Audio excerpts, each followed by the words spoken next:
Call now for the 2010 Steiner Tractor Parts Catalog, featuring the largest selection of new aftermarket parts for your antique or classic tractor.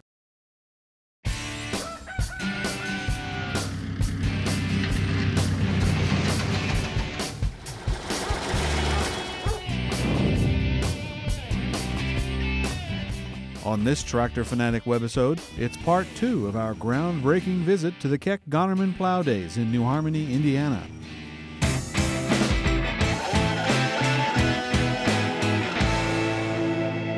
All right, I'm with Chuck Aldridge. Chuck, this is a great show you got going on here, and I understand that you kind of coordinated bringing all the lawn and garden tractors together. Yes, I posted on the internet several websites I belong to. Had a great turnout from them. Absolutely. I see them just scattered all over the field here as we prepare for the event. So tell me a little bit about, is there more interest in people bringing lawn and garden tractors out to plow? Yes, there's a big interest on it. If you belong to a John Deere site or the International Registry site, and Kentucky Tractor Club, Rick Harris's Plow Day Fever, you can find plow days listed all over the United States, just about the eastern United States, Tennessee, Pennsylvania, New York, Alabama, Michigan. And obviously just collecting lawn and garden tractors is going through the roof. Everybody's finding them and restoring them and working them. And we're going to see a little bit of everything. I see Cub Cadets, I see a lot of John Deere stuff here, I see some Sears, Wheel Horse. So people just bring out whatever they have, right? Whatever they have, you can put a plow on it and just come out and have a good time. So how does this work? Does everybody go out at once? Or? Yeah, we usually just get one guy drop it, start a furrow, and then just everybody drop in behind him. Just get a great big long line going, and then turn around, come back the other way. That's very cool. I can't wait to see that. Hey, thanks, Chuck, for telling us about it. Thank you for coming.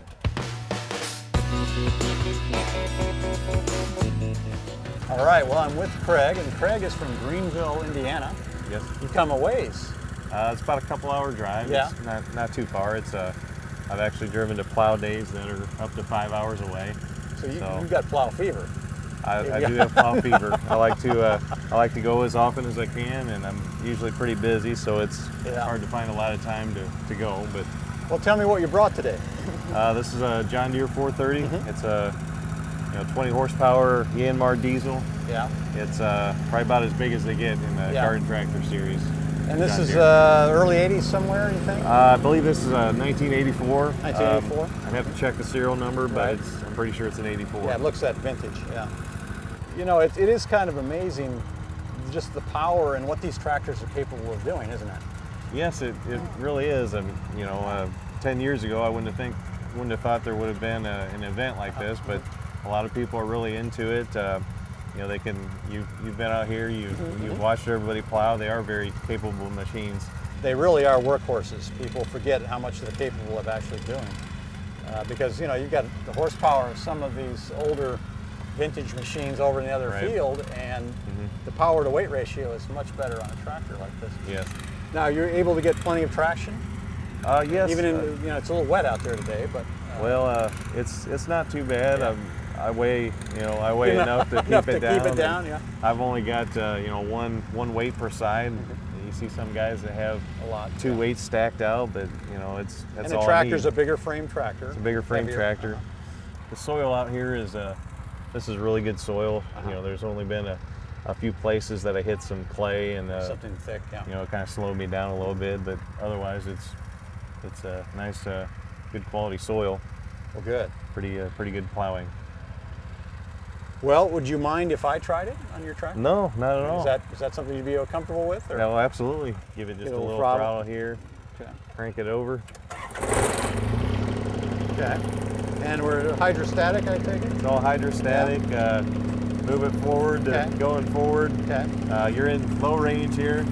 I usually just run it wide open. Okay.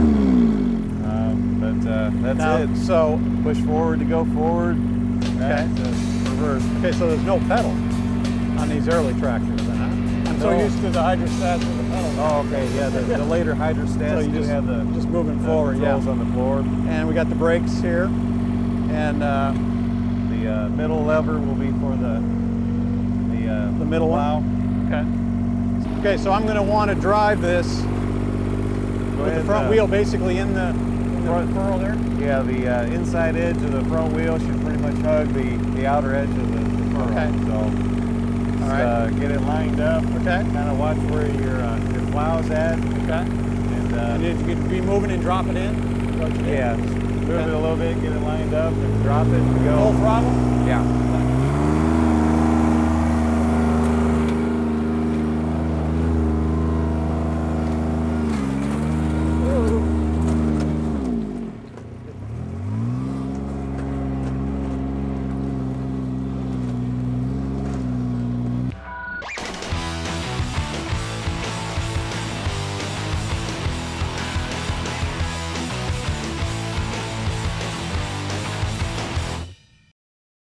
Hey Tractor Fanatics, subscribe now to the all-new Vintage Tractor Digest that highlights all brands of vintage farm machinery and more. This upcoming magazine focuses on antique tractors powered by steam, distillate, gas, and diesel, along with horse-drawn equipment. Plus, special articles featuring our very own Tractor Chick. Visit VintageTractorDigest.com today to subscribe. All right, well, I'm with Keck Gonnerman. Right, is that right? I get that German name right? Yes, right? sir. And of course, you're with Lawn and Garden Collector magazine. I am. I'm the editor. Yes, and you know, we're at Plow Day here at Keck Gonnerman Plow Day, and I saw you out on this 782 International. Yes. Was that a lot of fun? It was. It was the first time that I've plowed with a garden tractor, and this isn't actually mine. It belongs to a good friend who brought it out for me to use. But it was the first time around. It was a lot of fun, easy to drive. Yeah, it was a very, very pleasant experience. You were smiling a lot. I was. So what'd you think of it? Yeah, I enjoyed it. I have to say I plowed with horses and I plowed with four-wheel drive, and I have to say this is my favorite. It's a little bit easier to control and just a little bit more fun, I think. Yeah, the more seat of the pants. You can really feel what's going on, can't you? You really can. And it's a lot of fun. It helps to have a cushioned seat, doesn't it? Yeah, I'll take the cushioned seat over walking behind a horse any day. So this whole event, I mean, it's obviously something that your magazine is covering. Exactly. But what's going on with the lawn and garden tractor business right now?